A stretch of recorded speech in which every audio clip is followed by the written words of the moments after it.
अस्सलाम वालेकुम नाज़रीन, दमान टीवी से मैं हूं तैमूर इकबाल। आज आपको एक प्रोडक्ट इंट्रोड्यूस कराते हैं। ये है खरबूजा, जो कि कराची से ये मेरा ख्याल है पाकिस्तान जब बना था तब से ही ये खरबूजा जो है वो कराची से डी खान में आता है। और यहाँ से लोग जो है मुख्तलिफ अज़ला के लोग, पंजाब के लोग भी, सिंध के लोग भी, बलूचिस्तान के लोग भी यहाँ से जो है वो खरबूजा ख़रीद के जाते हैं। इस खरबूजे की ख़ास बात यह है कि इसका शेप जो है ना यही बताता है कि ये कराची का है। और ये मैंने सुना है कि दुबई में भी लोग लेके जाते हैं, दुकानदारों का कहना भी है।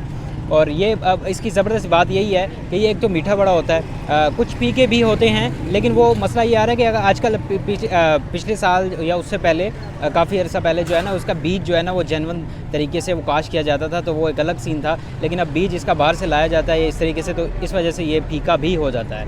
लेकिन अगेन इसकी जो प्राइस है वो इस वक्त डेरा इस्माइल खान में जहाँ हम बैठे हुए हैं 60 रुपये किलो के हिसाब से यहाँ ये खरबूजा सेल किया जा रहा है। और नाज़रीन, आपको इसकी शेप जो है ये बड़ी यूनिक है। नॉर्मल जो खरबूजे होते हैं वो गोल शेप में आपने देखे होंगे, लेकिन ये जो खरबूजा है ये इसी तरह की शेप में है और यही इसकी ख़ास बात है। सारे डेरे का खरबूजा है कुलाची दा, तहसील कुलाची, डेरेवाल तकरीबन पिंडी, इस्लामाबाद, कराची तक ही वेंदा लोग स्पेशली को घिन आंदे घिन वेंदे, दुबई तक ही वेंदा खरबूजा सारे इलाके का। तो बहुत मिठा खरबूजा है जी। तो इसकी स्पेशल बात यही है कि अगर आपने इसकी पहचान करनी है तो इसका शेप ही इसकी पहचान है, तो आप इसकी लंबाई को और इसकी शेप को देख सकते हैं। नॉर्मली होता ये है कि इसमें मुख्तलिफ शेप्स आते हैं और डी खान में ये इस तरीके से सेल किया जाता है और ये इसकी हिस्ट्री है। मज़ीद इस तरह की इन्फॉर्मेटिव वीडियो देखने के लिए दमान टीवी फॉलो करते रहें। अब तब तक के लिए अपना बहुत सारा ख्याल रखिएगा। अल्लाह हाफ़िज़।